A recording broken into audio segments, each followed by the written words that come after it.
All right, are we ready to get started? Yes, we are indeed. Fantastic. So, welcome, guys. Hey, Scott, how are you doing? I'm well, Monica. How are you? I'm great. So, fellows, welcome all to a new week here at DSRA Colombia.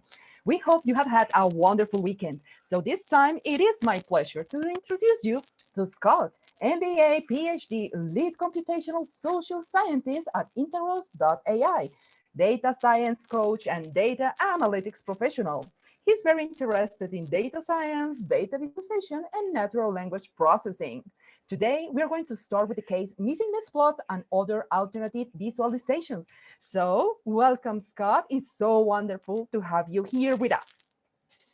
Thank you so much. I also want to add to that, I was a member of the Data Science for All cohort in the United States and graduated from that, and actually just finished teaching in cohort 3 there. So my data science coaching is fresh and exciting. It's wonderful to meet you all. I'm very excited. Hello. All right, fantastic. So I understand we have quite a big cohort. Is that right, Monica? It is correct. We have around like 800 students right now. So it's our biggest cohort ever. All right, fantastic. So tonight we're going to go through a case, and we have 8 exercises to get through. So what I'm going to do, and what I'm going to ask Monica and Anna and Oscar to help with, is that hi everyone. Oh my, I could read the live chat. This is fantastic. So first I'm going to ask. We're going to have 8 questions, 8 exercises we're going to go through. I would like to call 1 or 2 fellows up for each question and have them sort of be the audience surrogate and be the people we ask. It's going to be like we're going to call you, come on down, just like the game show The Price is Right. And have you come up and sort of answer questions and be involved with that. We'll go through each one. I tend to stop and ask questions. I also try to give you all pauses in time where you can think. I encourage you to talk to each other during the questions. So if I ask a question to the group, I'll give you a little bit of time so you can think about it and share with a partner, and then come back and report back on what your group talks about. I am watching the live chat, so in the Slack, so please feel free to answer questions there, and I'll do what I can to answer any questions that you have. Also, if I'm speaking too quickly or my accent is difficult to understand, please let me know. All right, is there anything else we need to go over before we get started? No, I think that will be perfect, and we are ready to start. So, fantastic. All right, I'm gonna go ahead and share my screen. There we go. All right. Yes, can we make sure we turn on the captions, Monica? Remember, guys, that the captions are always available. You have to, activate them on your own Zoom. So always click on that. And I think we are ready to go. Okay, perfect. I know we have quite a bit of material to, thank you. Thank you, David. I know we have quite a bit of material to get through, so I will, let's get started. All right. So when you worked previously, we talked about doing statistical analysis and quantitative analysis. Oh no, okay. Lots of emoji reactions. Thank you very much. So today what I want to focus on is this idea of we need to think about how to visualize. Could you please zoom a little in the text? Yes, sure. Zoom, zoom, zoom, zoom, zoom. We'll do it this way. There we go. Is that better? Perfect. All right. Fantastic. So in the previous case that you worked on, we did careful data visualization to guide or replace formal statistical analysis and model building. Sometimes a picture is worth more than being able to build a complex statistical model. I've had this happen before, where I present something very big and fancy with lots of data and lots of numbers, and then all somebody needed to see was a picture. So today, we're going to talk about how to use pictures to help tell a data story. So the other thing that we know that very often happens with data is that we sometimes are missing data. Data is absent that we would like to have or would like to be there. So we need to learn to tell a story when we don't have all the information available, or learn what it means when data is missing from a data set. Today, we're going to be looking at some data from a mobile app to help understand what and how is going, to help understand some ideas about missing data and about visualizing data. All right, so let's get into the introduction here a little bit. So the first thing we're going to do is look at this question about the business context. We know that there are car companies now that like to provide support through their mobile applications on your phone. Things like Tesla has an app now that you can hook up to your phone. The Ford Motor Company does this.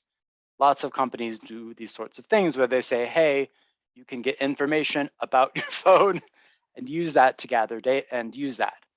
Well, that data that is gathered, is something that a data analyst or a data scientist might be asked to analyze.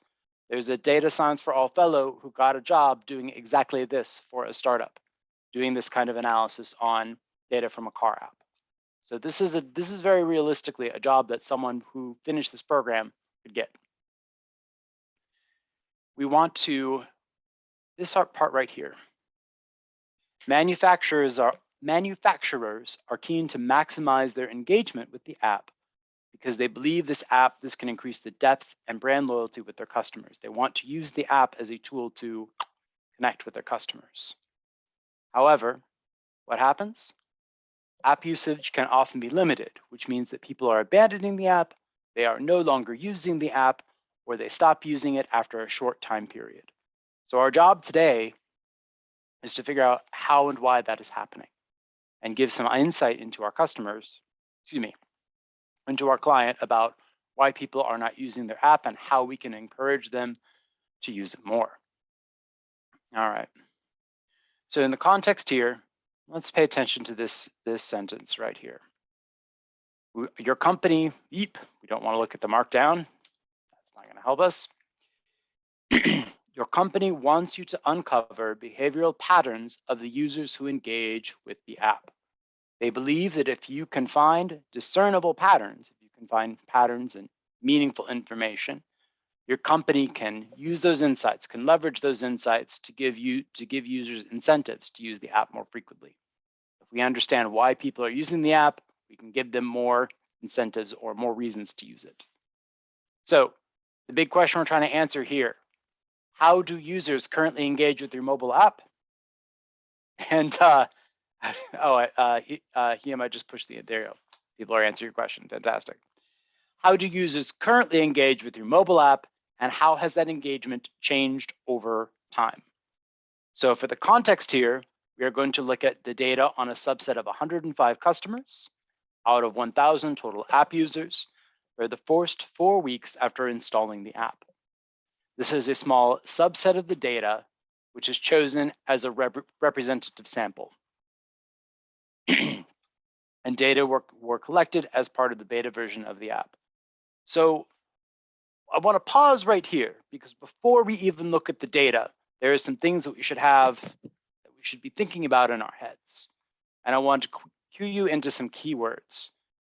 When we say here, this data is chosen as a representative sample.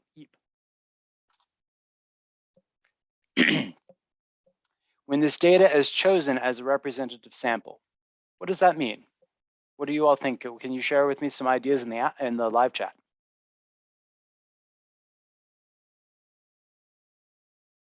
Chosen randomly. Okay, it's a random sample. It's used some random sampling method. It's a sample, yes.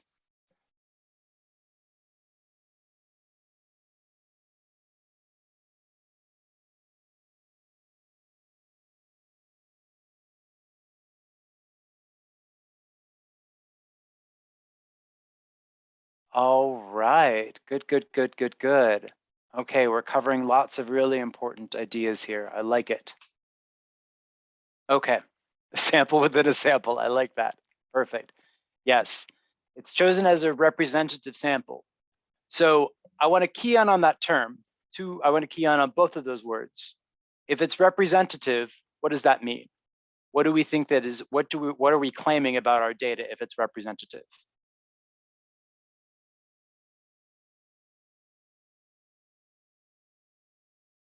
Good, yes. It's supposed to represent the population. It's supposed to represent the population. That's exactly right. Perfecto. And if it's a sample, are we using the whole data set? No, we are definitely not. So we're taking a subset of the whole piece of the data. One reason we might do that is that we can make a smaller data set. And sometimes in this particular case, we have 1,000 total app users, but only 100 people that we're sampling from. We might probably didn't do this for data size reasons. We probably did this for other reasons. Yes, the big idea there, good, Elon, is the idea that we want to be able to generalize. We want to be able to say this data looks enough like the rest of our data that we can make this claim. So one reason why we might have sampled only 100 people is to pull out a data set that is more representative than the whole data set that was used. Sometimes you can pull a subset that is more representative. You could imagine how, if we know that if we expect our population to be roughly split 50-50 between men and women, we might say, okay, but we have a big imbalance in our overall population of beta users. We might want to select from our subsample a smaller group that's more representative of what we think the user base will be like. Good. All right. So Juan, you're asking a really great question about how big should the sample be. For statistical power and to do statistical analysis, we want a bigger sample in general. But for today, we're focusing on data visualization, so we don't necessarily need as big of a sample. We're going to be looking at some different patterns.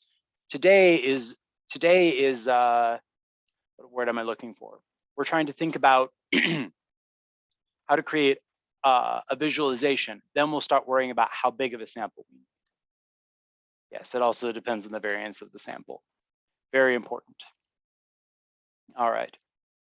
Yes, you can use the G power to calculate. How is it possible to ensure the representative? Okay, I'm gonna let somebody else take care of that. All right, the other big thing I want to focus on is this question. How has that engagement changed over time? So just seeing those words, how has that engagement changed over time? Why is that important? What do I need to, so why is that important? What do I need to look for in the data? Good, progression, information across time, right? We could start thinking about time series. Very good, yes, good. Yes, we need to look at daytime series. We need to think about trends. We need to think about cycles. Fantastic, perfect, good. Retention is really key here. One of the big things we want to, that our client is asking us to do is say, how can we model retention and engagement? Because what we are seeing is people say, download the app on their phone. Okay, oh, very nice app. And they say, oh, this is bad. No way. So what we want to do is be able to say, here are reasons why people are staying, and here are reasons why people are going. One of our goals today with our data analysis is to show why people stay versus why they go. All right. So now, right. Good. Yes, we need to understand how phenomena is evolving over time. Let's continue to move forward. So the first thing I want to do, we thought about our questions and where our minds are primed to think about what are going to be important things to involve. All right. So the first thing we want to do here is look at the data.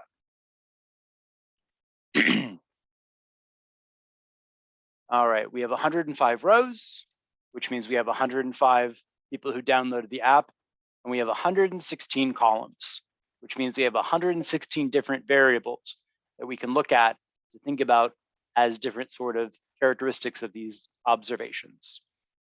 All right, and most of the columns represent app data collected on day J.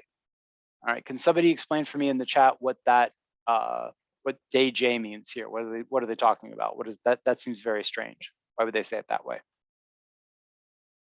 Good. Fantastic, Andres. Perfect. Yes. J is the index. So day 1 is the first day of the month. Day 28 is the 28th day of the month.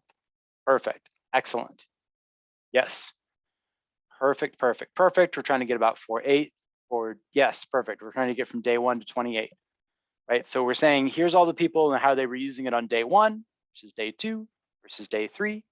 All right, good. Yes, days between 4 weeks. I like even numbers. Perfect. Yes. So it is 28 days, but note that we don't see anything about February here. February does have 28 days. But that's not important to what we're doing right here. Yes, perfect. Okay. So we have 28 days, but we'll have an observation about how it's being used on day 1, day 2, day 3, day 4, day 5. Yes, the information was only gathered during around 1 month. Exactly. All right. So what data do we have here? We have a binary measurement of sex. Yes, there are more features than observations, but we have multiple days over multiple features. That's a good observation, David. But we'll get into that in a minute. All right, so we have age. We have information about age. We have information about sex, and it's categorized along a gender binary. We have information about the device type. We have information about the vehicle class. And we have information about page views. Correct, Fabian. 28 days. Yes, it is unstacked data. 28 days of activity for each customer. Perfect. We have information about the majority page type. There are 3 main types of pages. We have information about engagement time per day. And we have an indicator that a user drove on a particular given day. Okay, what did page views mean? That's an excellent question, Edison. That is exactly what I was wondering about. What do people think? We'll talk about ordinal. We're talking about what ordinal means in just a minute. Not quite an array. They are strings or integers.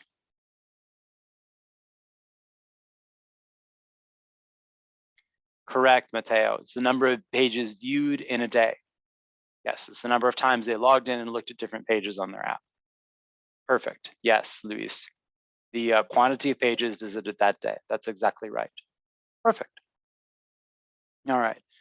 So the next thing we're looking at here is ordinal variables. Now, what you can see here is that a lot of these data are listed as being ordinal. Age is listed as being ordinal. Views is being listed as ordinal. Engagement time is being listed as ordinal. Now, what does that mean? Why is that important? Oh, and the engagement time per day. Order matters, exactly, Nicolas. So for the yes, they're exactly, Mateo. They're categorical with order, in order. So if for age, if I see that the value is 1, does that mean that the person who was using the app was 1 year old? No, exactly. Exactly, correct. It means that they were below 25 years old. So if I see, so when I'm looking at these different measures, I need to make sure that I'm being very careful about that so that I know which variables are ordinal and which ones I would expect to correspond to these sort of ordered categories. Perfect. Yes, exactly, Luis. I hope. Perfect. All right. So the last thing here is, okay, variable major type P is the majority page views per day. So this is the last thing we need to pay attention to. There will be one of the exercises. They're not quite quantiles. John Sanchez, they might be based on quantiles, but I kind of doubt it. So yes, Joseph, sometimes that is generally better. One of the reasons why we do this though is that the data is being generated by users putting in stuff.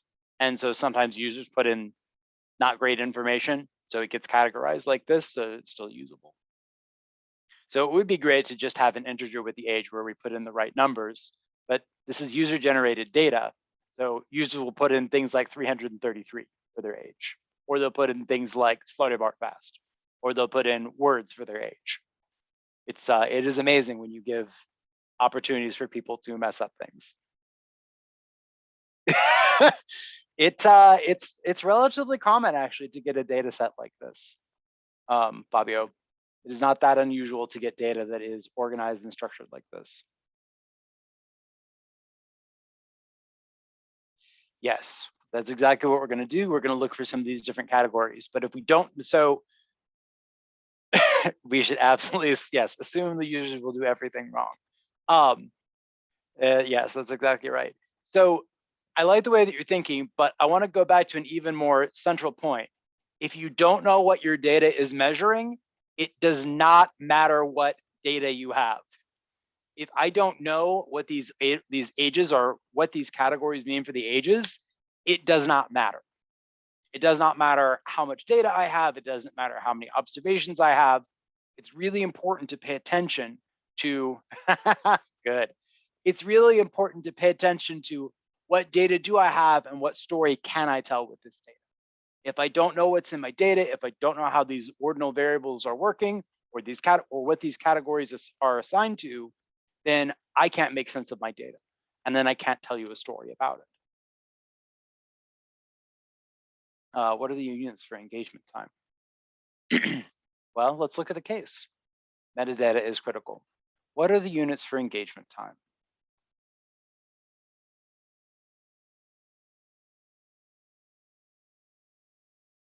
It does not say. That's not great. Anybody see it? I don't see where it says what the units are for the engagement time.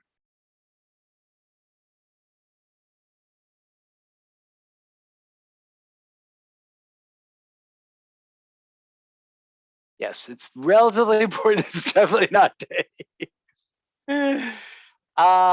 It's probably minutes. Here I am saying, know what your data means, and now I don't even know what it means. So, mea culpa, my problem. Definitely not hours, probably minutes. It is scaled from 0 to 5. All right, yes, much time, very much time, very good. All right, so the last thing I want to draw our attention to is, right, so time, but time needs to be measured in units, Ivana. So the last thing I want to draw our attention to here is this idea that our data is opt-in only.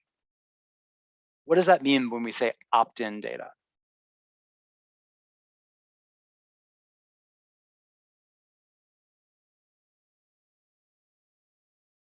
Very good. Very, very, very good. All right. So we know that, yes, exactly. So we know that people are opting in. What does that mean about bias that might be living in our data? Is our data just a purely random collection? No. Perfect, Onetta. Perfect. Yes. Perfect. Good. So as we're making recommendations, we always need to couch our recommendations in those contexts. We need to be sure that we're very clear with our customers, with our client of any data story that we tell, that our data, it depends on an opt-in measure. And that's different than just saying this is a random sample of all of the people in the group. All right. Let's do this. We were making pretty good time. All right. So what is the significance of so we're going to talk about exercise 1. I want to give everybody a couple of minutes, or let's give everybody 60 seconds to think about it. Monica, can you help me get someone up here who would like to be the question answerer for this? Sure, just a second, please. Fantastic.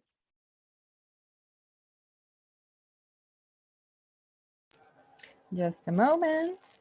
Mm-hmm.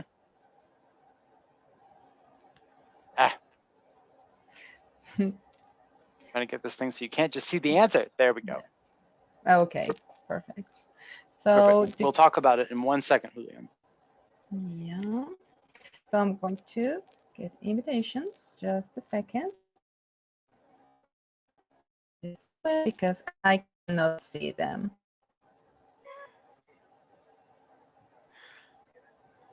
Okay. Attendees. Okay. So who wants to be here? Just like raise your hand. Oh, I have like She was shy. Okay, Marco, here you go. All right, We perfect. have Marco with us. Good evening, Marco. How are you?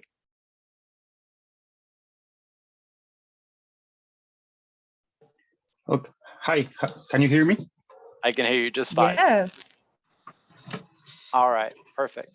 So, Marco, let's. It looks like people have thought through some of this question. So tell us about what you've thought about for the answer to exercise 1. What is the significance of the variables mentioned above being opt-in, and what insights could we derive from this? Okay, let me think a second. Of course.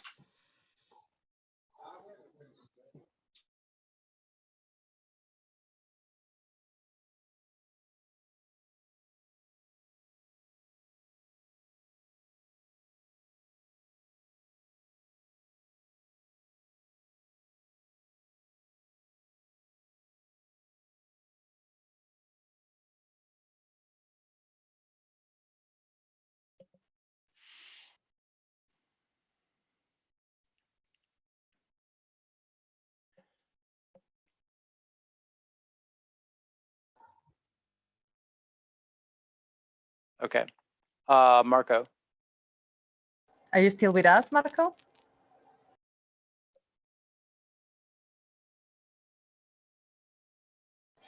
If you want, we can like let another follow. Yeah, sure. Let's do it. Okay, Jair Torres. Well, don't worry, Marco. You can, just take your Marco, time. you can come back for round 2. Yes, exactly. All right. So, Jair, all yours. Yeah. Hey. Oh, I just can't believe I was given the option to talk. Yes. All right. Try to do it. There's 2,000 people, so it's a little tricky. So tell us what is it? What do you think it means for? What is the significance of the variables mentioned being opt-in variables? Well, one of the first things that came to my mind was that one of the main of the drawbacks that I have is just like you're missing data. Okay. Just because not a lot of people is opt-in. I mean, a lot of people's going to be opt-in to it. You're going to miss a lot of data, and I kind of digging into it more. Whenever you have to do your correlations or whatever, whenever you're actually looking into your data, there's a lot of filtering you got to do out of it just because you have NAs all over the place. And that's going to make it harder for you to identify what's really causing people to stop using your app or show the current behaviors that we have. Those were my thoughts. Yep. Perfect. So if you're opt-in, that also means you can opt out at any time, right? Yes, sir. So do you think that people are opting in and out at random, or is there a pattern to why they are opting in and opting out? I can't really tell with the current data that we have. I would assume that if they're not really into sharing their data, then I guess they'll opt out. Right, they'll probably leave. So could there be a pattern that would tell us something about people coming and going from opting in and opting out?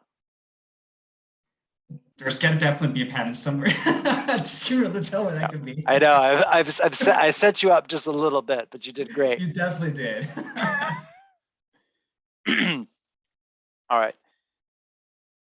So there are 2 pieces to this, right? The first piece, I think, is what you were talking about. The data we collect may not be representative of the entire population of owners of the cars. So we need to be careful. We need to say, we got to be thoughtful about how we derive conclusions about all the car owners. The second thing, though, is this part. The pattern of missingness is extremely useful. And this is one of the big takeaways that I want everyone to take away from this session, which is that we need to pay attention to how and why data is missing, because that will tell us something important about the app.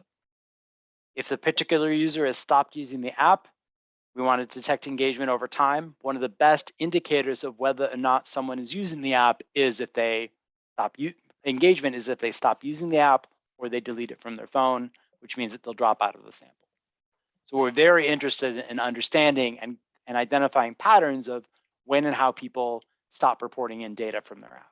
Does that make sense, Jair?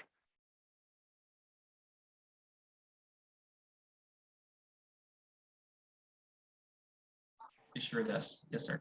Perfect. Okay. Yeah. So David, you make a really good point about not imputing the missing values. We absolutely don't want to input missing values, because missing values are exactly what we're trying to track down. All right, perfect. Let's move forward. All right. So given how important opt-in data is, we need to just first think about what makes sense for us to understand about what data is missing and what's surrounding it. All right, perfect. Okay. So the first thing we're going to do is look at this ridiculous plot. What is that thing? Oh my God, it looks terrible. It looks like a zebra with teeth in a square. All right. So as you saw in the Python case, missing data. Yeah, that's exactly how I feel about it too. Like, this data set has a lot of missing data. Nearly 60% of the subjects are missing at least one column. This is very, very typical. Yes, exactly, Christian. It's clear that people were just oh, I don't want to frighten you all, but this is a small one. This is 105 people and 116 rows. Asynchronous plots get much, much worse than this. But just you wait. It will build you up.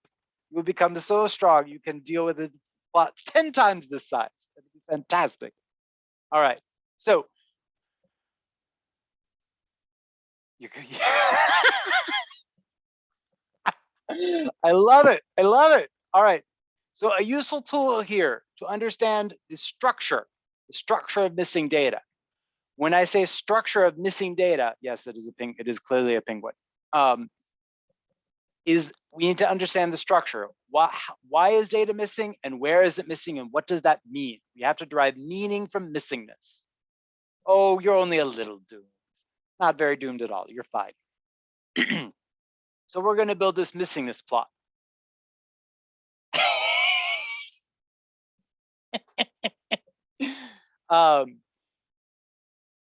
So rows correspond to individuals.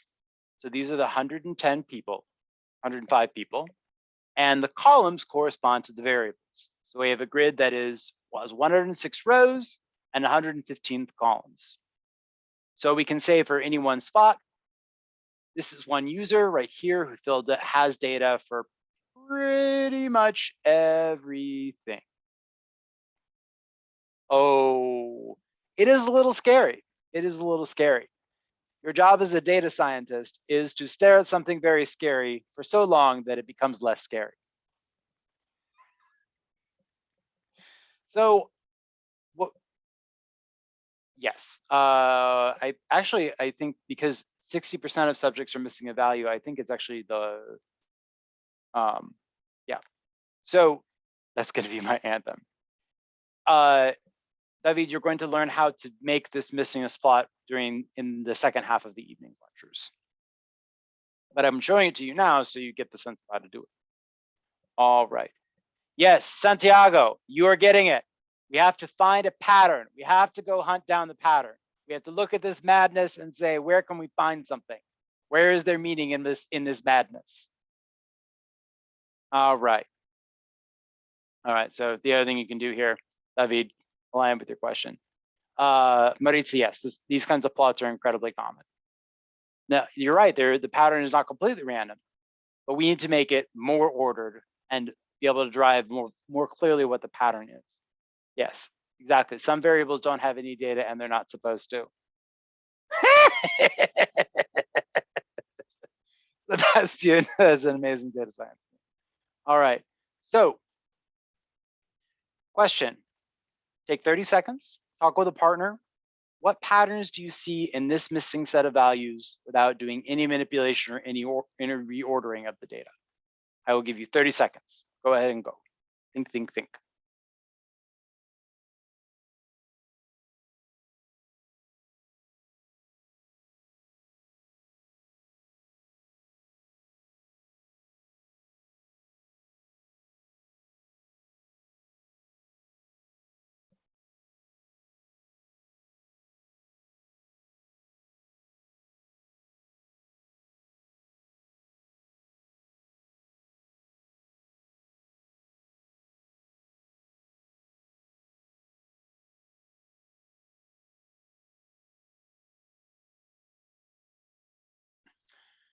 Okay, perfect. All right, perfect. We've got lots of thoughts and ideas here. I love it. Okay. Monica, can we pull somebody up?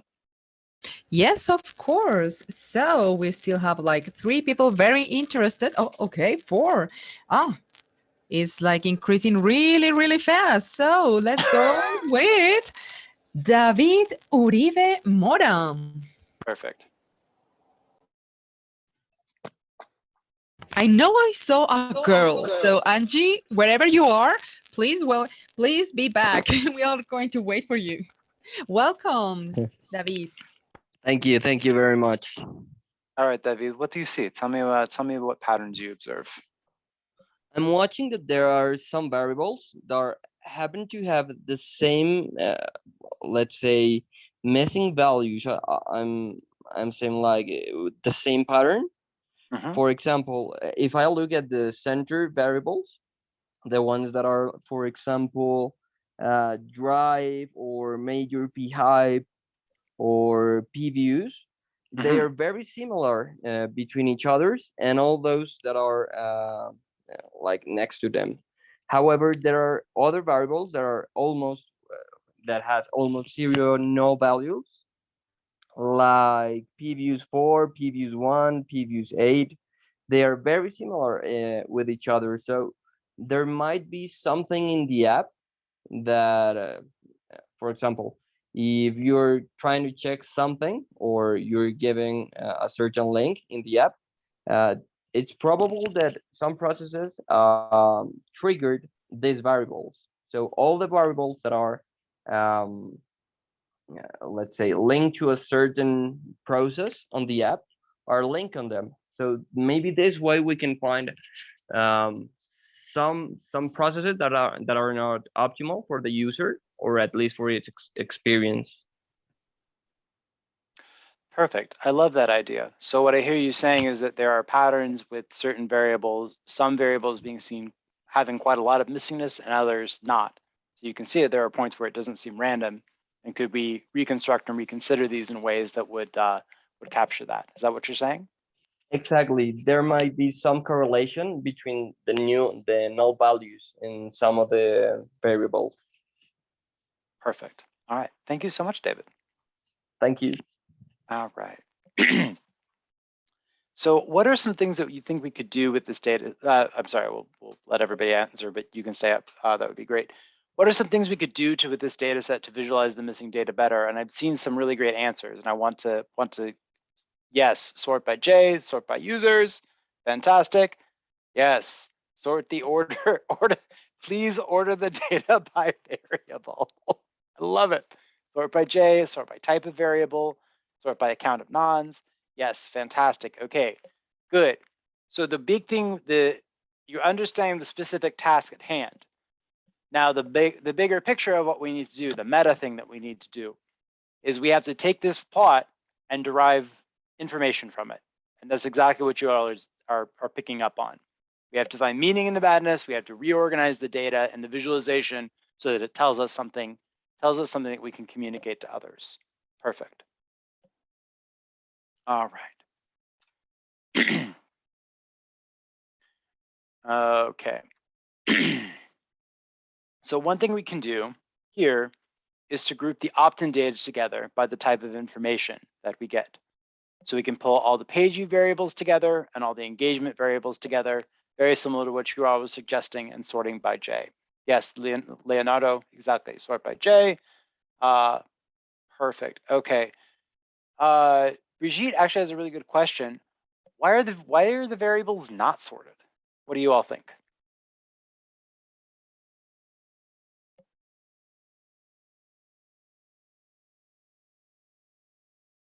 Because life is a mess to scare us. Yeah, it's the raw data. Perfect. Yes, it's the input order. Oh no, Sharon, I'm sorry. Your anxiety is going crazy. Hopefully, organizing this will help you. Feel a little less anxious about this. Okay. So let's take a look. let's plot this missingness plot with the similar variables organized together.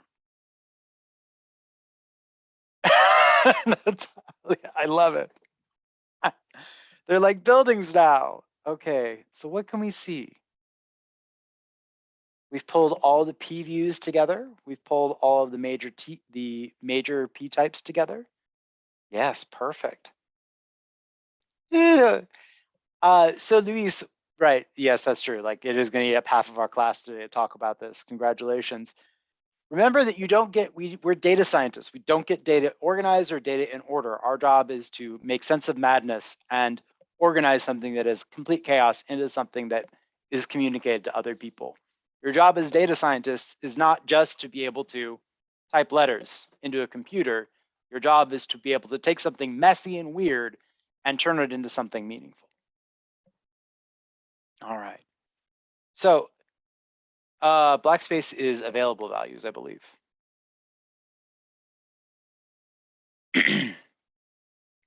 Oh, perfect. Okay, MRA, that's a great observation. Through time, people don't care about the use of the app. You can start to see that here, can't you, right? Because we can see on day 1, everybody's logging their driving. By day 27, the other way around, Juan. The black is data is available, the white is data is not available. Yes, exactly. The data missing data increases at the end of the month. Check. Maybe the app is boring. I love it. All right. Yeah, Yaro, that's a great idea, grouping users by age. Okay, we can absolutely do a sort by age. I don't know if we actually do that in this, but that's an excellent idea to do for your coding exercise. Okay. Right, the image is the same. The image is the same for the 4 variables. We see really similar patterns across these 4 things. And one of those big patterns we see is that over time, there's more missing data, which means more people are dropping out.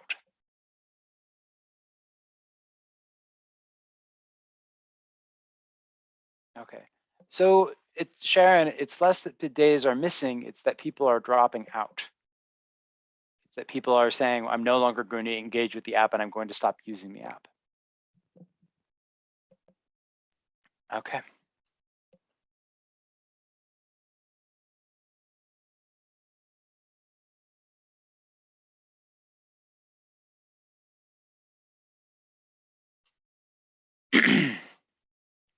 Okay, so the most striking pattern we can see here is that once a particular variable related to usage goes missing, all the subsequent days are missing for that particular variable.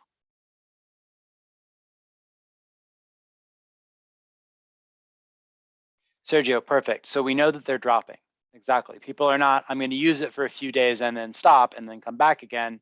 Once people are done, they're pretty much done. Exactly, Daniel. Once people are gone, they're pretty much gone. Yes, Diego, we could absolutely sort in another way to get that same information. Okay. So Andres, why would we not want to do why would we not want to do imputation?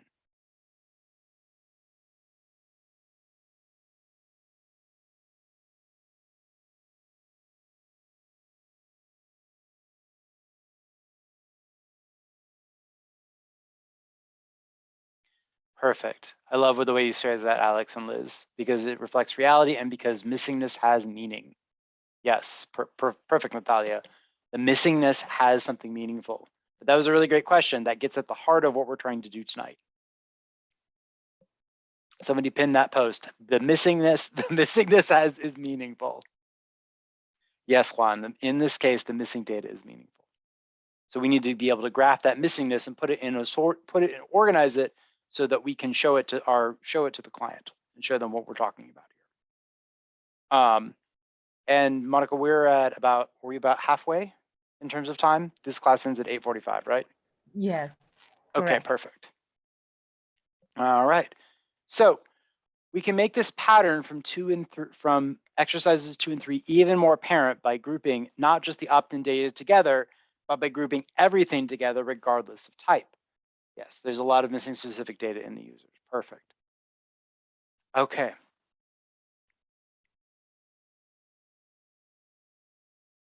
so now I've grouped things so that you can see more clearly. And that's really small, isn't it? It's hard to read that. Is it gonna let me do that? Yes, it is. Ooh. There we go. Yeah, I'm trying to make it zoom in as big as I can, friends.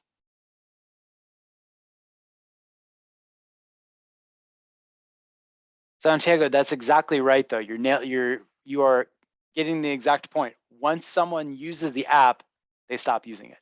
Once they stop using the app, they stop using the app.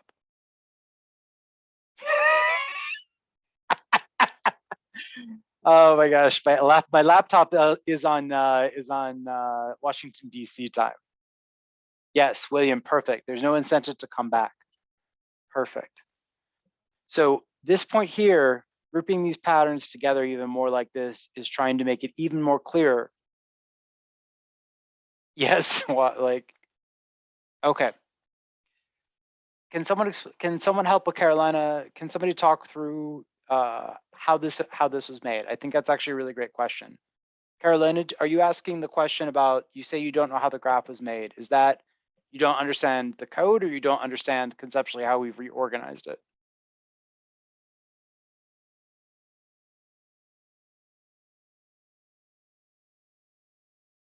Okay, perfect. You don't understand how we can organize the variables to see them that way. So what did I do up here? Up here, we reorganized the data so that all the variables, so we can see some of the time variables, right? So here's day 1, here's day 27 for all the views. Here's day 1, here's day 27 for major P type. Here's day 1 through day 27 for all the engagement variables over time. And here's day 1 and day 7 for day 27 of did you drive or not that particular day. And that's just the way, it's just a convention, David Espinoza. It doesn't really matter a whole lot. So we can see for this particular user, oh, look, they were using it for pretty much the first 9 or 10 days, and then they stopped. And then we see that pattern for their views. We see that pattern for their major T types. We see that matter for their engagement time, and we see that matter for their drive. Okay, perfect. I'm glad you're getting it, Carolina. Why don't they use a date variable for each record? They don't use a date variable for each record because it's day 1 of you downloading the app. It's not the absolute value of the day. So this data is aggregated together such that there's a group of people who are all started on day 1. Yes, we could eventually reduce the number of, yes, Andres, you probably reduced it. So it's not so much the events, which events happened first, Luis, it is that they all 4 were happening at the same time. So on day 1, there's tracking this user's views and their major P type and their engagement time and their drive. Yes, perfect. We do. Yes, Laura, that's exactly right. We do have all the data. That's just a tiny graph, so it's hard to see everything. All right, I'm gonna zoom back out and then zoom back in because this is just a little too close for comfort. Okay. So let's do this. Okay. So based on this, we can say that over time we saw people starting to leave. Yes, most people stopped using the app after the day.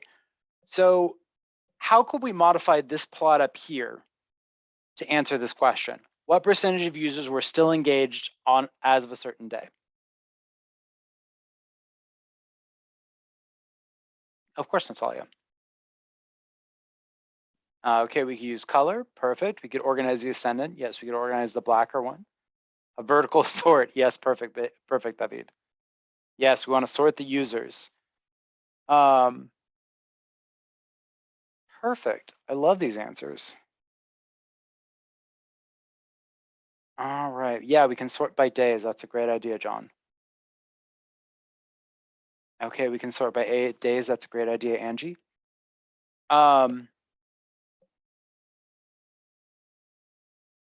Yes, perfect. I love it. We can group the users or sort by range. Monica, could we pull up somebody and so we could hear their answer? Yes, of course. And I would love to Oh, Angie's gone again. Oh Okay. no. Oh no, she's here. She's here. I would love to allow her to talk. So Angie, go ahead. It's your time to shine. Hi, can you hear me? Yes, absolutely. Hello. Angie's got it Hi. done. Oh my gosh. The Sorry. live chat is very I'm exciting. very indecisive. Oh no, Uh, you're totally fine. I want to make sure that we so why am I pulling people up on stage? I why? want you to get used to the idea that there's not one right answer. We want to discuss and we want to talk and we want to debate about the answer. So Mhm. tell me what you think is a good answer for question 4. How would Um, you reorganize this? well, I would organize the users by the first day they dropped out. So, for example, the longer horizontal white bars would be on the low part of the graph, and the shortest would be on the upper part of the plot. But that's more like for visualization and to calculate what percentage of users were still engaged after X day. Well, I will have to select at the day and kind of divide the users by that day. I don't know how to explain it. Like, I don't know. For example, I could go to day 11 Mhm. and see how many users are still in black after day 11. And well, count them, get that percentage of users out of the total percentage. I don't know if I explained myself. No, I think you did a great job. So we would want to condense this a little bit so that we could capture that piece, and then we want to stack people a little bit differently so that Yeah. the people who were still in the app as we were going across days, because we do have information about days along the x-axis, don't we? Yes, I would like to do like a Oh, staircase. I love it, like a staircase. It's perfect. Yes, Right? like that. That would be easy to visualize. Awesome, exactly. I love that you brought that up because another important skill when we're talking about data science is we need analogies. We need to be able to compare our thoughts about what something should look like to an object or to another thing. So that's perfect. I love that. Thank you so much. Okay, thank you. All right, so let's move on. Okay. In our current version, the rows don't have an order. They're just stacked. If we order things according to the degree of busyness, we can easily visualize the engagement over time. Ba-boom.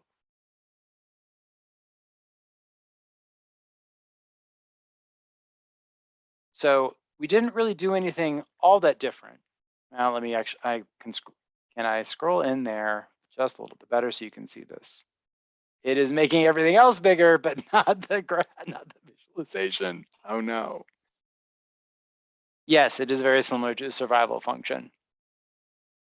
Can I open this in a new tab? Oh, there we go. Oh, that's a clever idea. Thank you so much, Carlos. All right. So what you can see here is that I've reorganized the bottom a little bit so that all day 1 is together, all day 2 is together, all of day 3 is together. What's with the empty sex and age values? Well, you know, some people just don't like to share that information. Perfect, thank you so much. Yes, okay. So we can get a little bit of information about that. The big thing I want to convey to you though is that align with what Angela said, we can really see that staircase emerging, right? As we move over time, we can really get a sense of how people are coming and going from our app.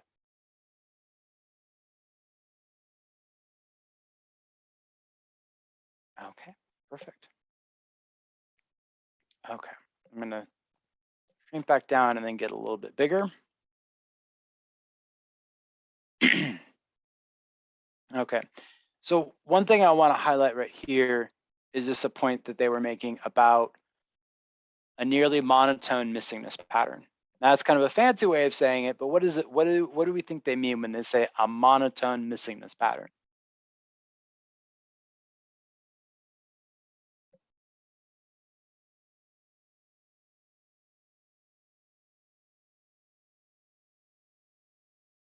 The grid pattern on the left side?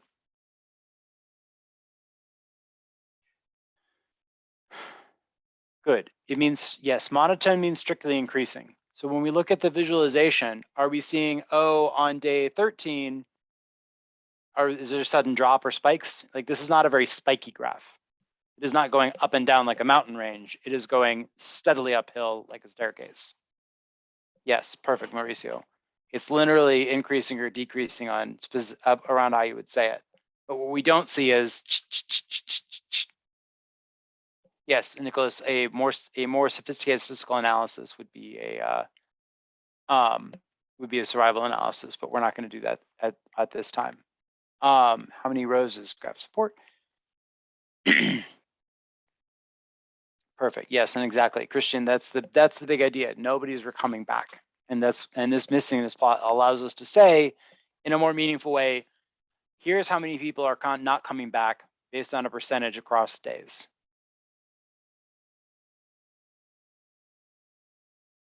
Yeah, Catherine, I think that's absolutely right. Day 17 appears to be crucial. There appears to be a big bump here. All right.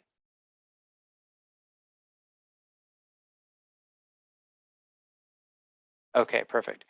We are continuing to have really great questions. I do want to continue to press forward on this analysis so that I give you plenty of time to get these other pieces done. Okay, so here's the key insight that I want to derive and I want to focus on. We have this power of drawing meaning from madness, taking the contextual knowledge of the problem and turning into data visualizations that mean things. And here's the other thing. The four plots we looked at all had the exact same information. They all had the exact same information. But your job as a data scientist is to reorganize that information into a way that makes it more compelling. It makes it easier to see what's going on. And that's exactly what you all have been doing, is being able to say, hey, I've been able to reorganize this. And now by doing that, yes, Juan, and by doing things like that, you are able to take and start to draw conclusions and recommendations that you can give and patterns that you can pick out. Right, yes, and good, Oscar. The big thing I want you to think about though is the meta skill here is not, okay, now we can start telling people what to do with the incentives, but you as data scientists have to be able to take this weird thing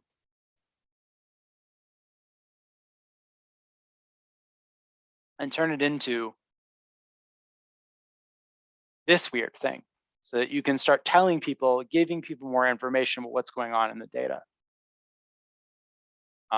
Right, yes, exactly, Angie. Our job is to try and start piecing out some truth from this data so that we can tell people about what's going on. Yes, okay, perfect. Let's keep going. So now what we want to do is be able to, we've thought about some basic insights. We have a sense of why people are leaving the app. We have a sense of why the data is missing. And now we want to be able to go to the next step. There are still a lot of participants, yes. Okay. There are a lot of participants, but a lot of participants also leave. Yes. So we might, yes, and Laura, that's a really good observation. They are a subset of the data, but that's actually a useful thing. We would want to pull a subset. Yes, we are trying to capture cohorts. Good job, Raphael. Okay, so now we want to do a more detailed analysis of behavior here. What kind of chart would we want to think about for analyzing the app's page view data? We've looked at data. Oh yeah, I have no idea how to tell you about what's okay, a time series plot. Monica, could I have someone pulled up on stage? Sure. Fantastic. So, next one. I know Juan Felipe Monsalvo must be eager to talk. Welcome, Juan Felipe. That seems very slow. Hi, can you hear me? I can absolutely hear you, Juan. Yes, I can Okay. absolutely hear you, Juan Felipe. Perfect. So for this kind of plot, I would think that a time series plot will be nice to see. Okay. Because we want to see the engagement day by day, something like that. is the engagement is decreasing every day that is passing. Perfect. Yes, we want to track exactly. We want to track engagement over time. So we want to look at. So think about you have your.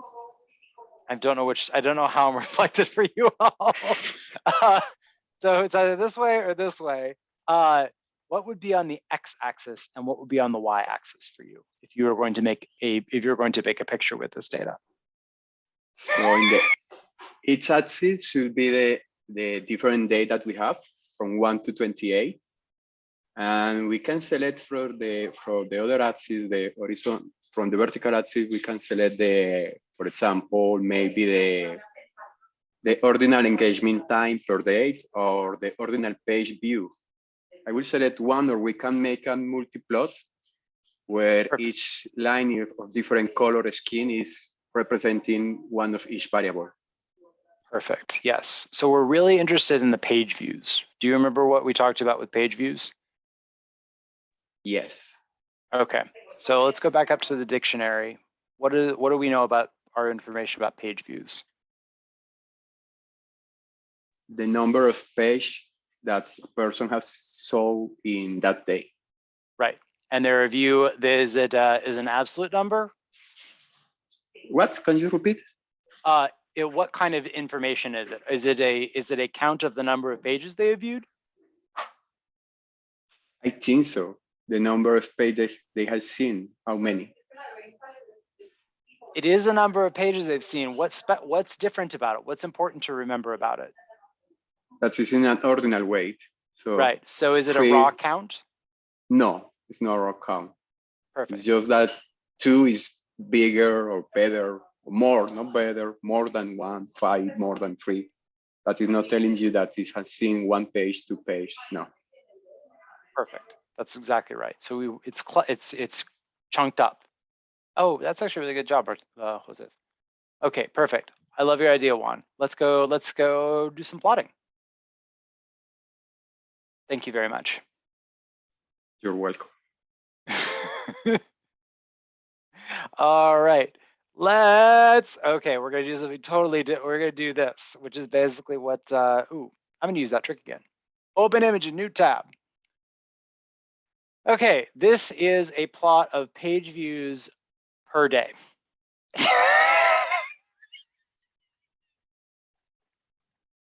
Is this one better than the zebra?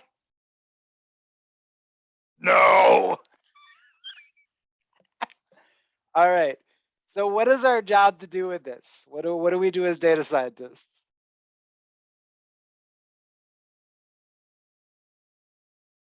But you said you wanted color. Color is so nice. It's so pretty. I could put it on my wall.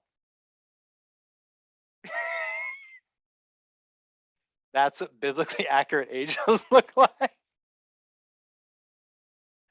All right, what's our job? Okay, we've panicked, we've made our jokes. What's our job? What do we do as data scientists? Do we just stare at this and cry?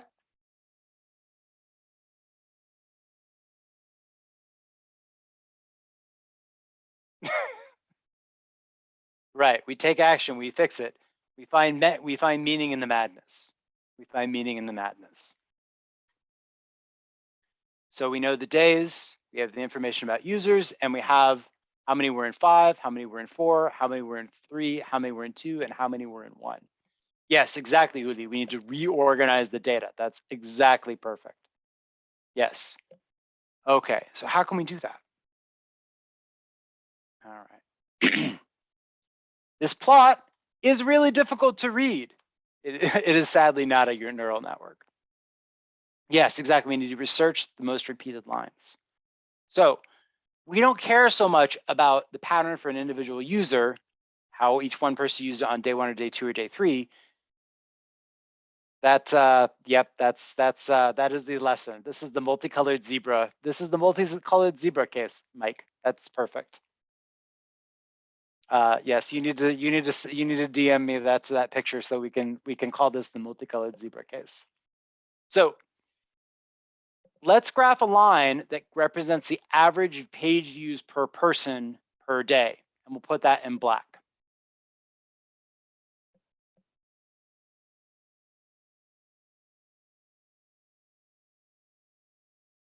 Perfect. Okay, so Karen's asking an excellent question. Crew, what's on the axis? What's on this x-axis down here? Oh, Javier, you have no idea. Perfect. It's the day. It's the day from the data set. And what's up here? What is this? What are these integers?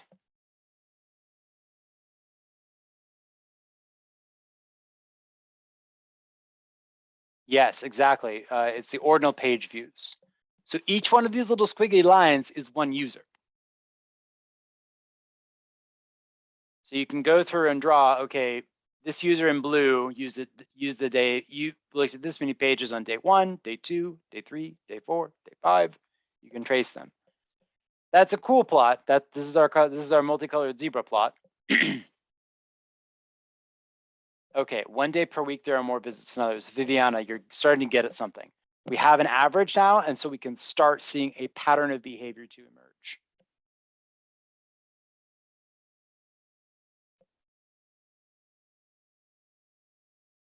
Okay. These 1, 2, 3, 4, and 5 on the y-axis are the number of page views, the ordinal number of page views. Why would we not want to? I'm not going to get into discussions about modes and means and averages right now. It's tempting, but I'm not going to do it. There could be a pattern in weekdays versus weekends. Yes, it is periodic. That is also a good observation. Most of the observations are between 2 and 4 for the average number of page views per day.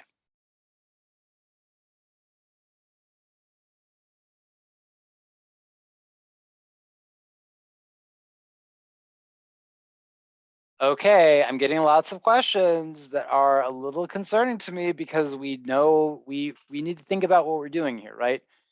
These are ordinal variables, not raw counts. This is tricky. This is why this is hard. Camila, this is this is important. Okay, perfect. Yes, the periodicity is 7. Very good. That's an excellent observation, Javier. Yes, now it's starting to look like a control chart. We've taken something that's really messy and hard to read and tried to convert it into something. Okay, perfect, Pedro. I'm glad you got it. Okay, we're gonna press onward, fellows. One thing I can say that you will help each other to do is answer each other's questions in the live chat. How do you calculate? Okay, I need to move forward. Okay, who had that comment about periodicity? Can you get them called up? Please, Monica. Yes, of course. So I know Juan David Bautista Parra is also very eager to talk. Okay, fantastic. So welcome, Juan David.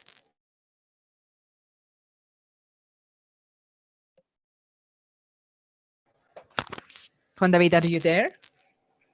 Yes, but I forgot to lower my hand. Sorry. It's okay. Is that your way of saying I would like to pass? No, I don't know the answer. Sorry. Okay, It's you're okay. perfect. You're the exact person I wanted to call up. Okay, so Juan, David, let's walk through this. What is on the x-axis here? The days. Perfect. What is on the y-axis up here? The users. Right. So each line is one user, right? Yes, sir. Okay. So and we're counting the number of page views, right? Yes. Perfect. So that means we could follow each one of these little lines and get a sense of how many page views, 1, 2, 3, 4, or 5, each person had per day, right? Yes. Okay, perfect. So what does this black line represent? It could be maybe like the median. I don't know, the person. Not the median, but it's very close. I don't know the word in English. Sorry. I think you have some help in the live chat. Okay, I'm gonna read. What is the word in Spanish?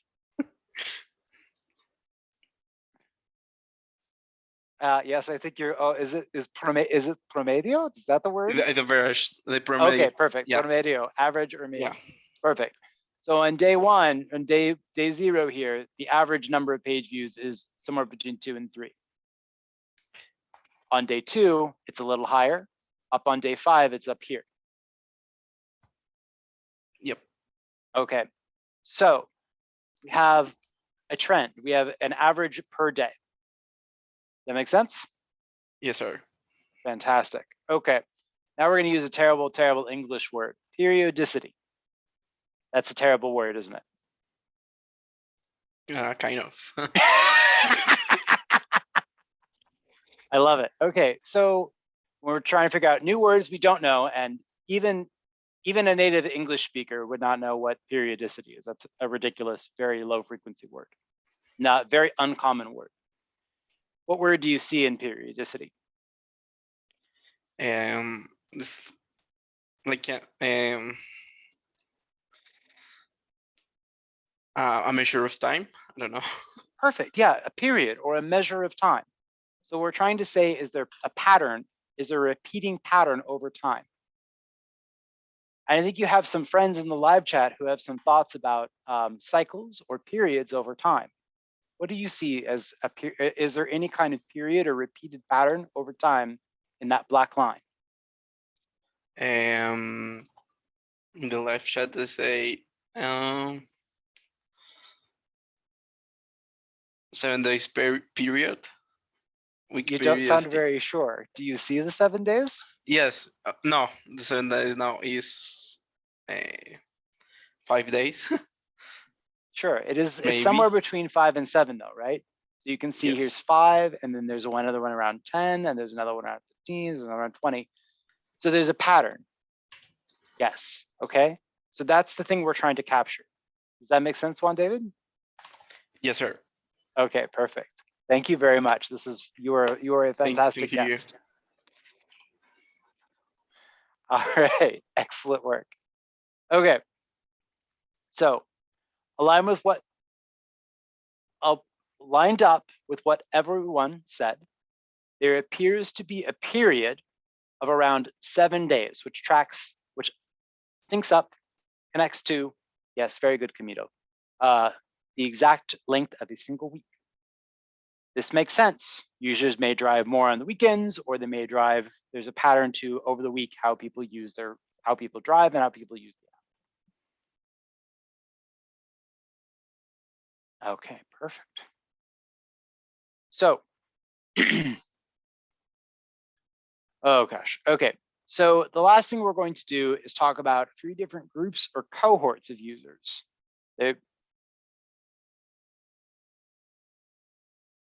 Okay, can somebody answer Juan's question about what a page view is? Okay. We are actually not, all right, we're looking at everybody's data. Okay, so we've tracked now, we've given this data to another team of data scientists, and they have picked out 3 different groups or cohorts in our data that behave similarly.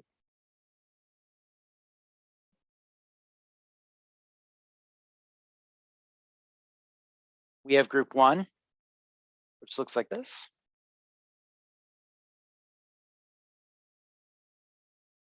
We have group 2, which has this pattern. Yeah, the pattern is interesting. And then we have group 3, which looks like this.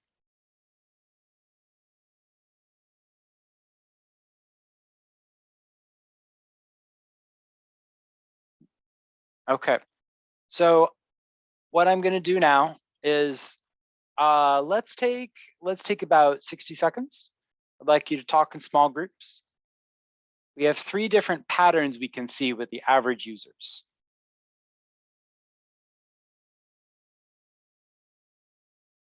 Hillary, for the sake of it, we don't know what those clusters are. It's probably not just sex or age, or they would have told us that, so we know it's something else.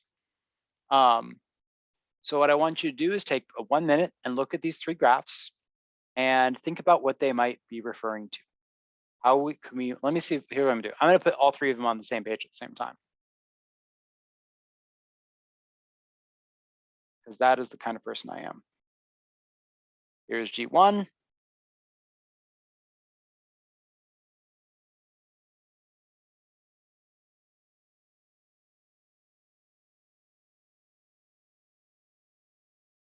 Here is G2. And let's see here, can I minimize these? Perfect, I can. And here's G3.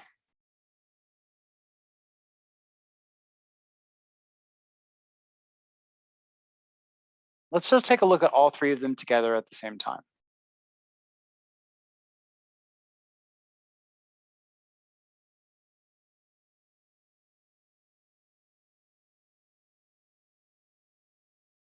And the sizes are not aligned super well with what my thing can do. That's okay.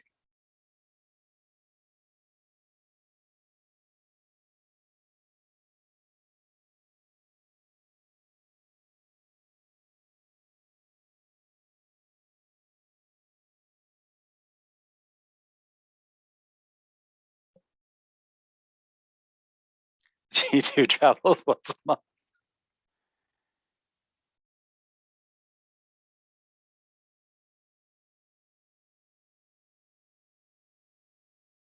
Interesting, okay. So I'm gonna give you another 30 seconds to look, and then I'm gonna pull somebody up on stage and they're gonna talk to me about what they think of the three different, what patterns did they see in the three different ones.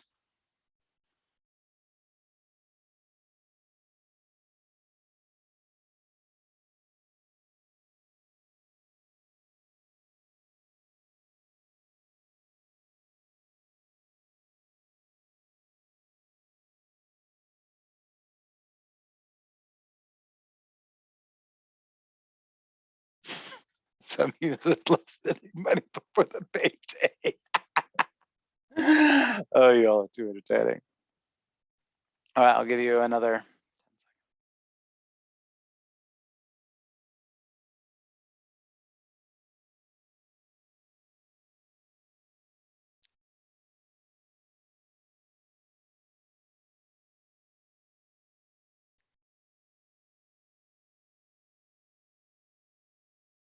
Okay, perfect.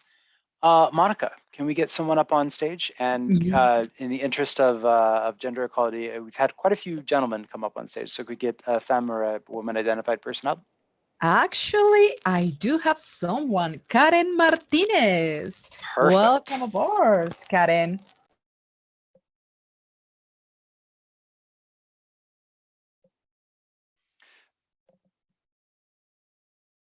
Karen, can you hear us? Yeah, sorry, I had it muted, but hi. No worries. Perfect. Welcome to the stage. So the question is, we're talking about these different analyses, and I want to make sure we're all talking about the same thing. Page view behaviors within each cohort. So what patterns are you seeing across these? What patterns did you observe, and would you want to share with the group about these three different cohorts? Well, the first one doesn't seem to have much of a pattern, or it is it has some periodicity, but not so clear as the one, for example, from G3. The user in G3 seems to have a periodicity during the week from day 0 to 7, which is the peak in the 4th day. That seems like the average use that some of the people that downloaded the app and use it maybe for driving during the week, and in the weekend they don't seem to go out a lot. The second group seemed like the kind of people that downloaded the app, the interest in the app increase in the first days, and then they dropped it out. So maybe in this group we are going to find most of the people that drop from the app after some days of use. So they can be the missing, in this group maybe there is the missing ones, the ones that didn't report anything after some time. And the first one maybe seemed like an occasional users, because the peak or the maximum average use is not above 3. So maybe people that occasionally use the app for doing something, but they are still engaged. Okay, I like it. So we have so you're saying for G1, where's group 1? So for group 1, we have people whose use is pretty flat. For group 2, we have a group that was using it really intensely for a short period of time and then dropped off. And then for group 3, we have regular users who are oscillating in their overall use of it. Yeah, I I like it. think so. I'm not pretty sure. No, it's so I think it's hard to be sure. We don't know, right? So we know that these are 3 patterns that emerge for use, but that's all we really know. So we have to start as data scientists, we have to look at data and try to ascribe meaning to it, try to figure out what's going on. So it's okay to not be sure, as long as you say, I'm not sure, this is what it could be. Okay, thank you. No problem. Thank you very much. Okay. We need to get back to the main screen. All right.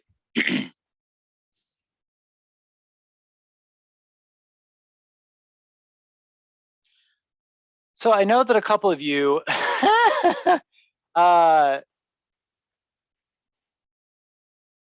were talking about maybe that there were that certain people were using promotional pages or certain people were just promotional users. Okay. Laura, there's a specific process to the clustering. You'll learn more about it in later portions of the program.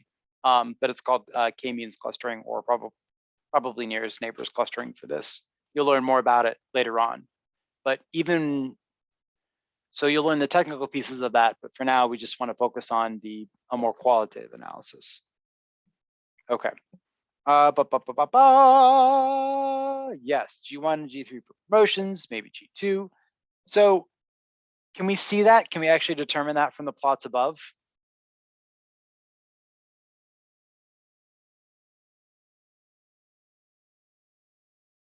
So Mauricio is actually probably a little bit more online.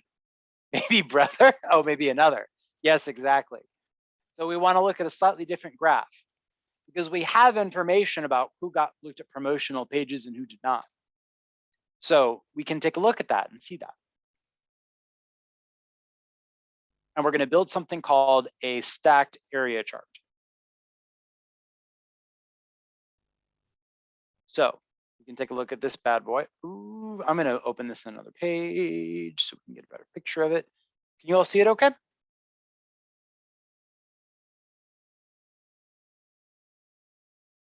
Okay, perfect. So for G1, we can tell whether they were looking at a service page, the main page, or a promotion page. Do we see any big spike for people looking at promotion pages for G1?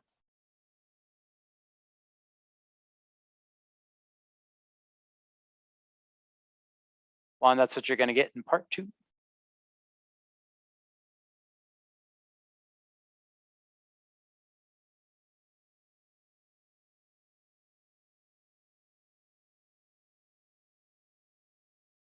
Okay, yeah, most of them are in main, exactly. Okay, let's look at the second one, G2.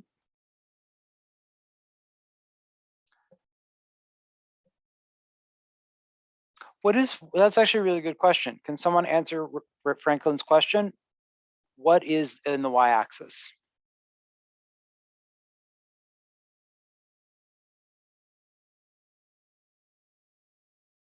Good. So let's break it down because it's important to understand what this stacked area chart is. So we have 3 types of pages: the service page, the main page, and the promotions page. We can look at day 1. 10% of the page, roughly 30% of the page views were server pages. Another, that's probably about 20%. Another 20% of the page views were for main, and from 55 to 1, so a little bit over half. Is that right? No, a little bit over 40% were promotional views. Yes, good. Okay, fantastic. Yes, it's the share or the evolution by type. Then we're looking at the different groups. And the question is, do we see patterns? Is one of these groups looking at promotional material, looking at the promotions page more than the other groups? A service page is like going and signing up for maintenance for your car. Jonathan. All right, let's look at G3.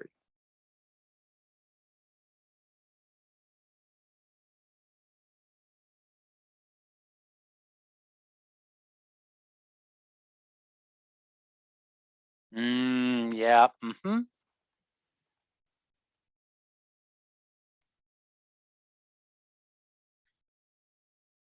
The winner is definitely G3, right? Overall, the people in the G3 group looked at more promotional pages, spent most of their time looking at promotional pages as compared to the other two subgroups. Correct. G3 is interested in promotional pages.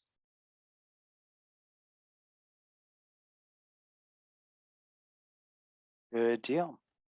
All right. Let's we have until 8:45, correct? Correct. Fantastic. All right, so we still have a fair amount of time. Okay, perfect. Okay.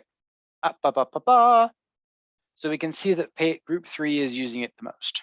All right, we're going to move relatively quickly through this next part. We are going to move relatively quickly through this next part, but I think that will be a good choice. Okay, I'm going to give you all a second to think about this, and I'm going to let you see the answer. What are potential next steps if we wanted to do a deeper dive into user page view behavior? What additional data might you want to collect on users? I'm going to give you 30 seconds to think in a group, to think through, and then I'll call somebody up on stage.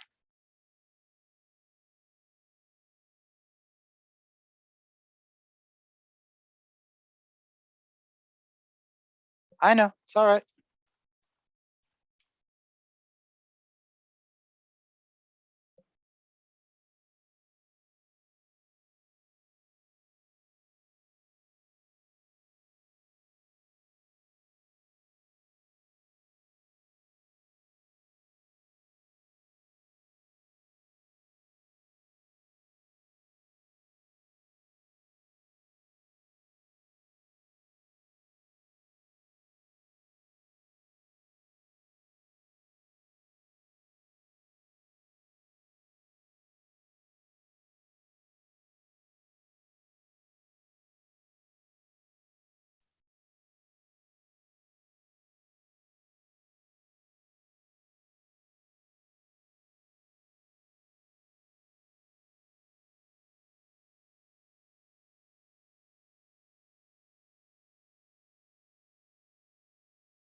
Okay, Monica, can we pull someone up on stage?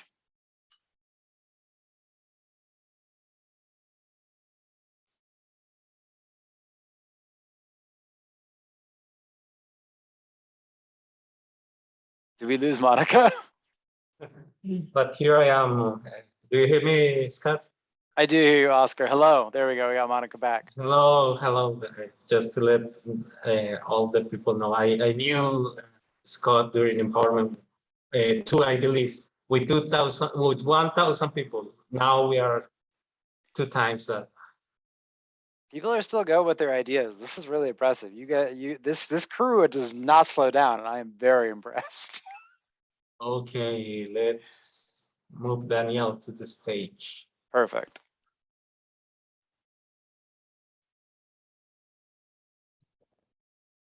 Danielle, are you here? Okay, Monica's back. Danielle, feel free to unmute. Hey, how are you? Hey, Danielle. Hello. All right, Welcome Daniel. to the. Oh, go ahead. Hi, how's everyone? Great. So we've seen a lot of interesting ideas in the chat. If you wanted to do a deep dive, learn more about user page view behavior, what additional data would you want to do, or what analysis would you do? And tell us why. So firstly, I would divide the users into 3 groups, right? The ones that use the app more for the promotional use, the users that use it mostly for the services and the ones that just stay on the main page. For the promotional users, I would like to find out maybe which kind of promotions they look into the most, which kind of promotions get more engagement time. For the service ones, I would look into perhaps what kind of service they're using the most, which kind of service they would use in case it was, I don't know, let's say somewhat changed. Maybe they feel like there's something they want to improve and they would definitely use it after. So it'll be like small surveys about suggestions on how we can improve the app. And for the ones that use the main page, I guess that corresponds mostly to G2. And in that case, I think they're just going into the app just to keep opening every day. I don't think there's a specific information that I want to look at, but for the other two kind, I feel like there's a lot of potential for engagement, to keep the people engaged onto the app. Okay, perfect. Okay, so you did a great job of talking about what additional data you might want to collect. What would be the steps if you could only use the data that you had right now? What do you think would be the obvious next step for you? With the data that we have right now?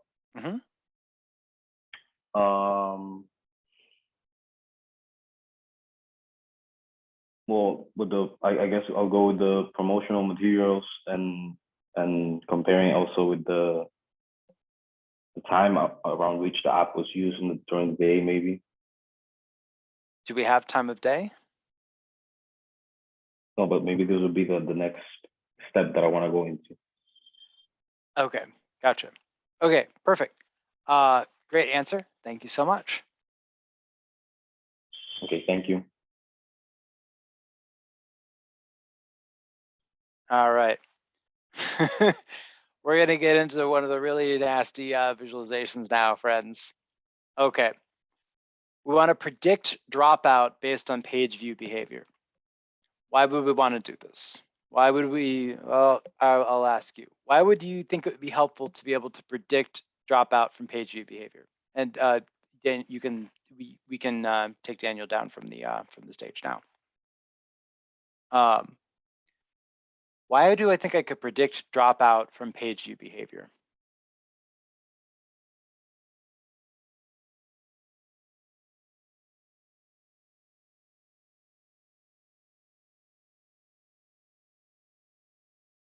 Perfect. Yes, Sergio, it'll give me reasons they might be leaving. It might give us the opportunity to take an action. Yes. Okay. We want to be able to predict how and why people are leaving the app. Can we predict the point of disengagement by analyzing the page view behavior in each of these cohorts? So let's take a look. Okay, so we're going to look first at the user one group.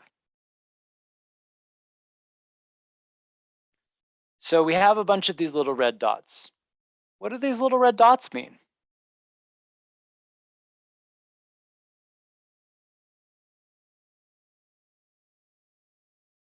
Oh, where's the web page? The end of the line, exactly, when they drop out. Perfect, yes. Okay. So what can you tell? So there are some things that should be obvious.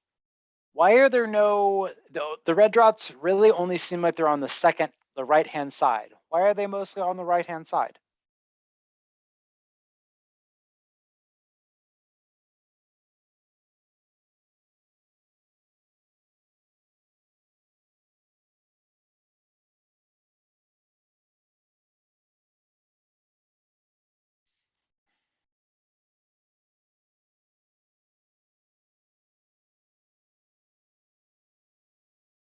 Jorman, exactly. Remember what we saw earlier, gang? Friends? When are people leaving? Are people leaving at the beginning of the cohort?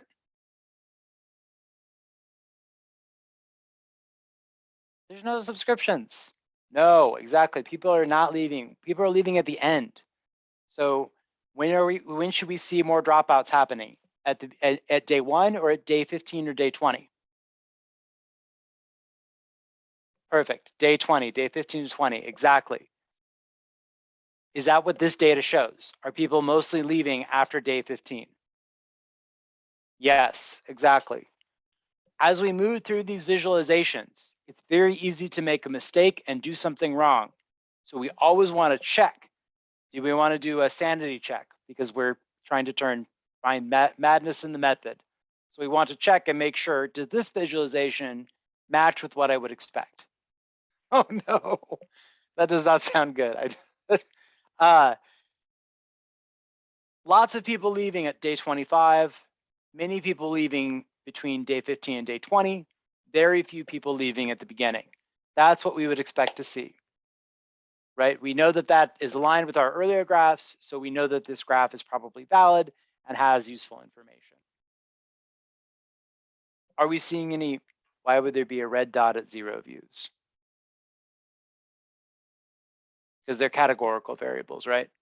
So there is actually no dot at 0. There's no red dot at 0 views. There's only user values between 1 and 5.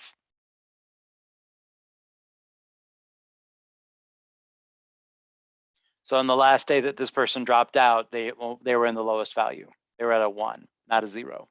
Remember, this is categorical data, not or ordinal data, excuse me, not raw count data.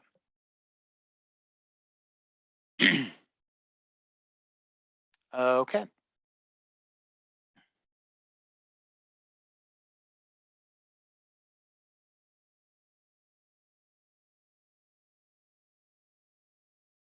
Let's look at graph 2. Let's look at the second user group.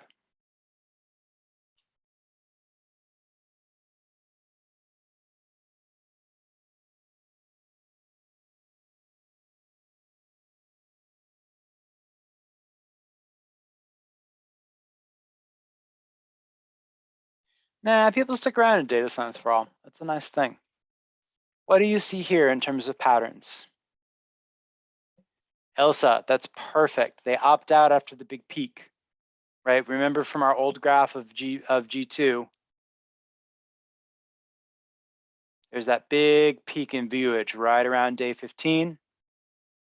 And then there's a bunch of people that drop out. Perfect. Yes, exactly.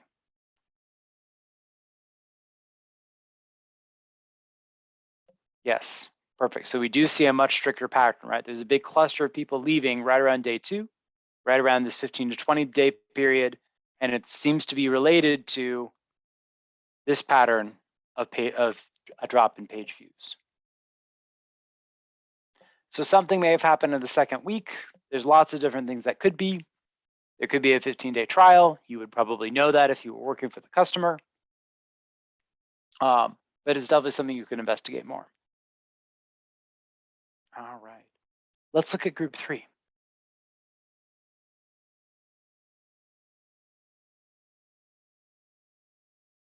What pattern do we see here?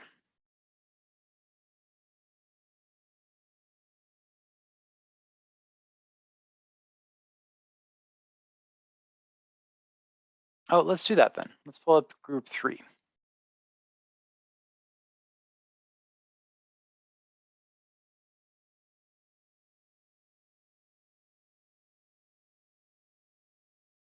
It's a little small. I want to be able to see though.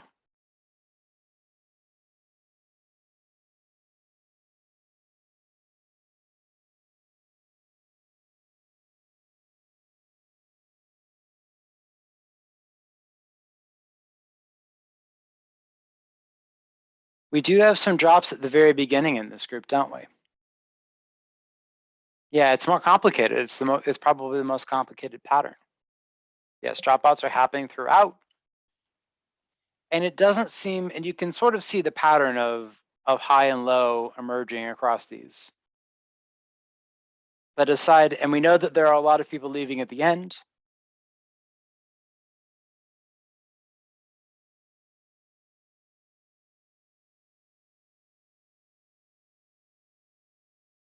But the pattern here is not as clear about why people are dropping out.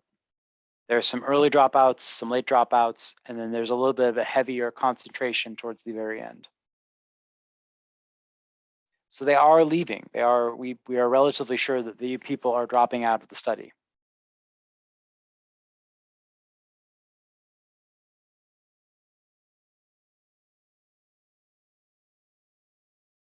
Weekend is a bad day to lunch.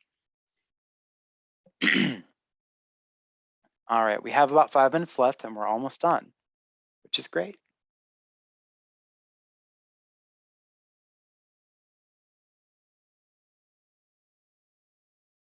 Okay. So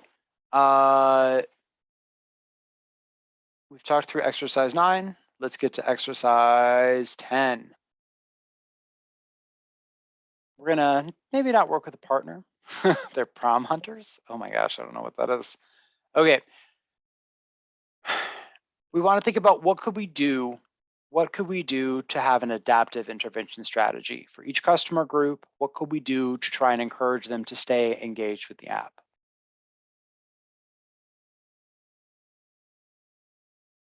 What would you do for the group? What would you do for the first group? What would you do for the second group? And what might you do for the first group? Oh, promotions hunters, that makes sense.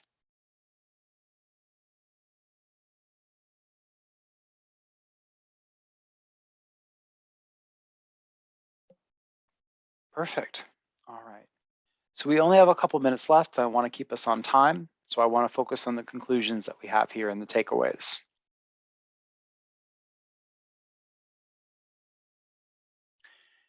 So we went through our analyses.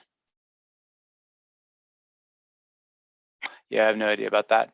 You're all making really excellent observations about the marketing things that we could do and some of these different things, but I want to pull us back to the data and start thinking again about the bigger picture of what we've done and what we've accomplished today.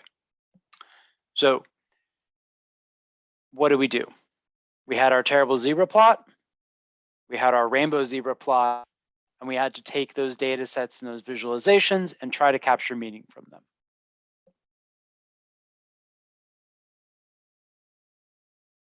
What are some strategies that we can use to think about how we can derive information from data? What's one trick that we learned today to work with?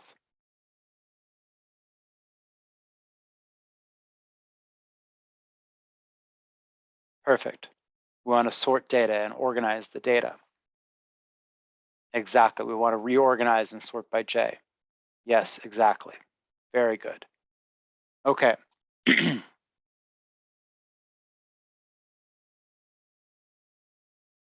Second thing here. Why is it important to not disregard or just transform missing data? Why did we not just impute the data that was missing? Watch out for ordinal variables. Andres, yes, you understand the most important part of this lesson. Pedro, perfect. Missingness has meaning. Missingness is meaningful. Yes, exactly. Missingness can be meaningful. We have to derive meaning from madness, and missingness can be meaningful. We want to sort our data.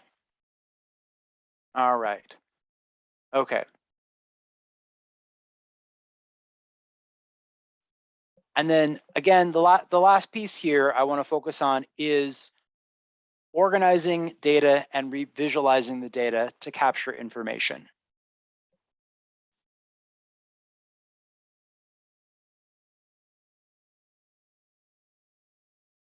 Our zebra plot, this guy right here, made absolutely no sense.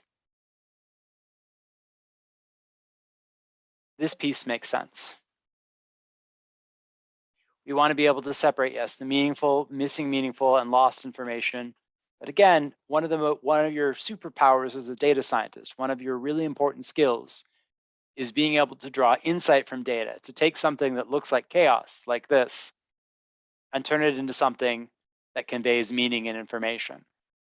This is something, this piece of data, this visualization is something that we all can look at and start to be able to start answering questions, talking about things, and give our non-data friends some ideas about what's going on in their business. This is where you find value as a data scientist, taking something that looks like this and turning it into something where you can see and identify meaningless and patterns. Exactly, Laura. What are you doing? What are you doing? Why are you working with? Why is there a pattern? Is there a way to show it better? All right. And on that note, I'm out. Thank you all very much for a lovely evening. I think you'll be working with Oscar next and going through some of how to actually code some of this stuff. Yes, exactly, Scott. Thank you very much for your awesome lesson. Your fellows and our fellows love it really, really much. So, guys, we are going to a little break. So you have 15 minutes. Maybe enjoy something hot if it's really, really cold, or some ice if it's like. So we are going to see you in around 15 minutes. Scott, it was a pleasure to have you here with us. Have a great, great night. Thank you so much, Monica.